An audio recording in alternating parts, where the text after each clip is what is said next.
بسم اللہ الرحمن الرحیم الحمد للہ وکفی وحدہ وسلام علی عبادہ الذین اصطفیٰ۔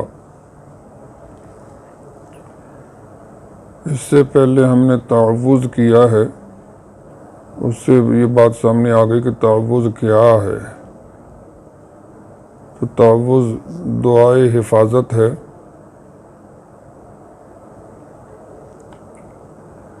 اور دعا کے بارے میں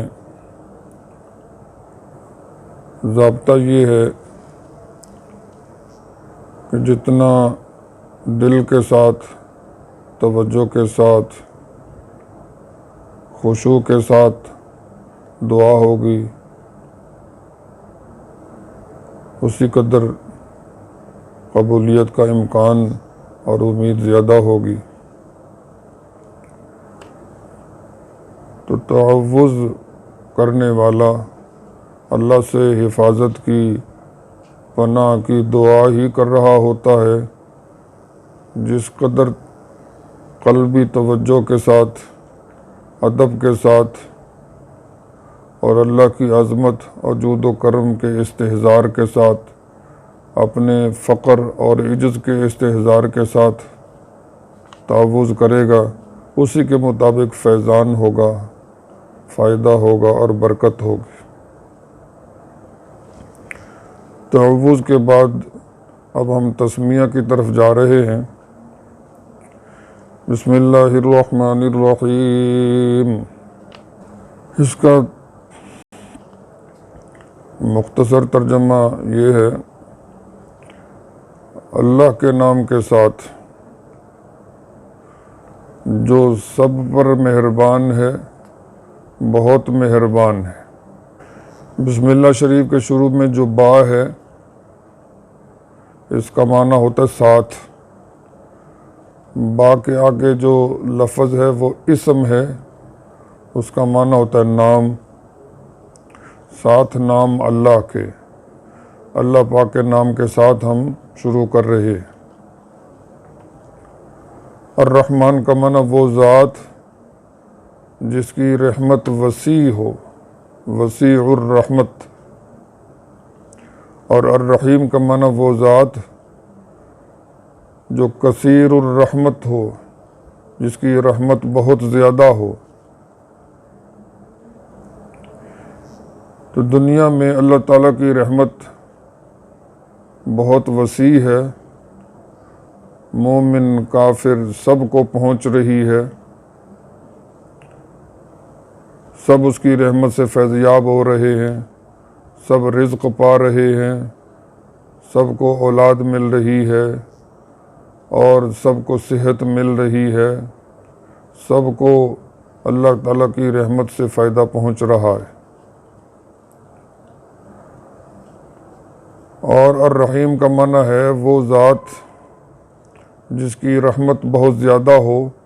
آخرت میں اللہ تعالیٰ کی رحمت کافروں پر تو نہیں ہوگی،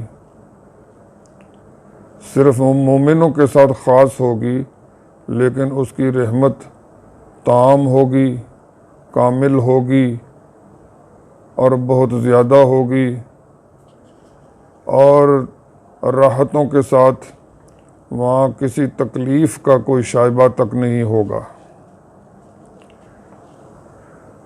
تو اس سے پتہ چلتا ہے کہ الرحمن والی صفت کا تعلق دنیا کے ساتھ اور الرحیم والی صفت کا تعلق آخرت کے ساتھ۔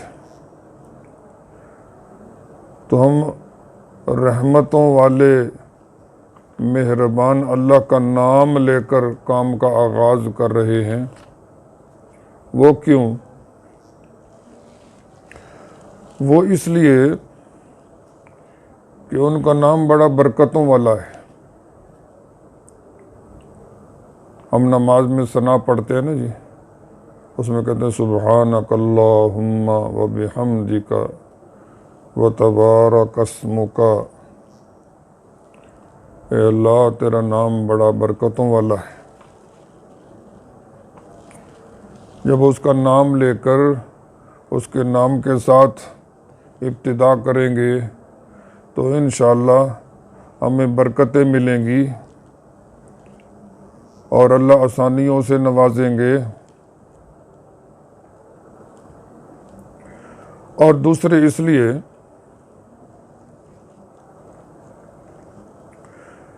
کہ جب انسان کے سامنے کوئی نعمت آئے تو اس کو ایسا نہیں ہونا چاہیے کہ نعمت میں ہی ڈوب جائے، نعمت میں کھو جائے، نعمت دینے والا اس کو یاد نہ رہے۔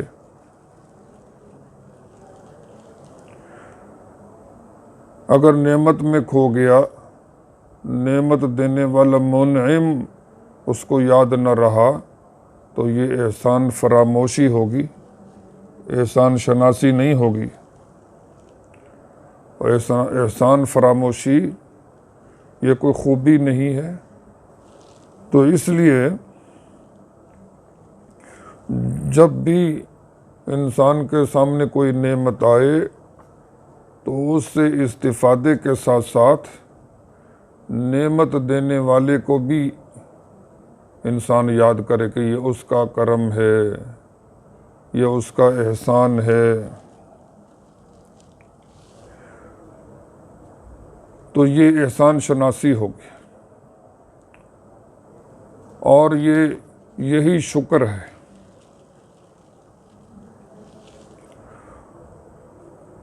تو انسان کے سامنے کھانا آئے، پانی آئے، لباس آئے، اپنا گھر آئے، اور اللہ کے گھر میں جائے، طواف کی نعمت ملے، کوئی بھی نعمت انسان کے ہاتھ آئے تو انسان پر یہ حق بنتا ہے نعمت سے استفادے کے ساتھ ساتھ نعمت دینے والے کو بھی یاد کرے کہ یہ اس کی عطا ہے، اس کا فضل ہے۔ اور جب انسان اس طرح کرتا ہے، اللہ کی کسی نعمت سے استفادہ کرتے ہوئے اللہ کو یاد کرتا ہے اور اس کا احسان سمجھتا ہے، تو اللہ تعالیٰ خوش ہوتے ہیں۔ اللہ فرماتے ہیں وَإِن تَشْكُرُوا يَرْضَهُ لَكُمْ، اگر تم احسان مانو گے، اللہ کا شکر ادا کرو گے، تو اللہ تعالیٰ تم سے خوش ہوں گے، اس بات پر وہ راضی ہوں گے۔ اور دوسرے اللہ تعالیٰ نے فرمایا ہے وَإِن تَشْكُرُوا لَإِن شَكَرْتُمْ لَأَزِيدَنَّكُمْ، اگر تم شکر کرو گے تو ہم ضرور بھی ضرور تمہیں زیادہ نوازیں گے۔ تو قرآن پاک بھی اللہ کا بہت بڑا تحفہ ہے، ان کا بہت بڑا فضل ہے، فضل کبیر ہے۔ قرآن پاک سے استفادہ کرتے ہوئے، قرآن پاک کو شروع کرتے ہوئے، قرآن پاک کی کسی صورت سے فائدہ اٹھاتے ہوئے، فیض حاصل کرتے ہوئے، اور اس میں شروع ہوتے ہوئے انسان پر یہ حق بنتا ہے کہ اللہ کی طرف متوجہ ہو اور اللہ کا احسان سمجھے، اللہ کو یاد کرے۔ تو اسی لیے قرآن پاک شروع کرتے ہوئے، سورہ فاتحہ شروع کرتے ہوئے ہم اللہ کا نام لیتے ہیں، اللہ کے نام کے ساتھ آغاز کرتے ہیں۔ قرآن پاک میں ہمیں یہی تعلیم دی گئی ہے، ہر سورت کے شروع میں اللہ کا نام لیتے ہیں، پھر سورت شروع کرتے ہیں۔ تو اس کے ذریعے سے انسان کو یہ تربیت دی جاتی ہے کہ انسان اللہ کا شکر کرنا سیکھے، احسان شناسی سیکھے، اور احسان فراموشی سے بچے۔ اس سے نعمت میں ترقی ہوتی ہے اور اللہ تعالیٰ خوش ہوتے ہیں، اور اللہ کے نام کی برکتیں بھی ملتی ہیں۔ ہم اللہ کی برکتوں کے بھی طلبگار ہیں اور اس کی رضا کے بھی طالب ہیں، اور اس کی مدد کی بھی ہمیں ضرورت ہے۔ اللہ تعالیٰ ہمارے کام کو ہم پر آسان فرمائے۔ اور اپنی مدد شامل حال فرمائے۔ وآخر دعوانا ان الحمد للہ رب العالمین۔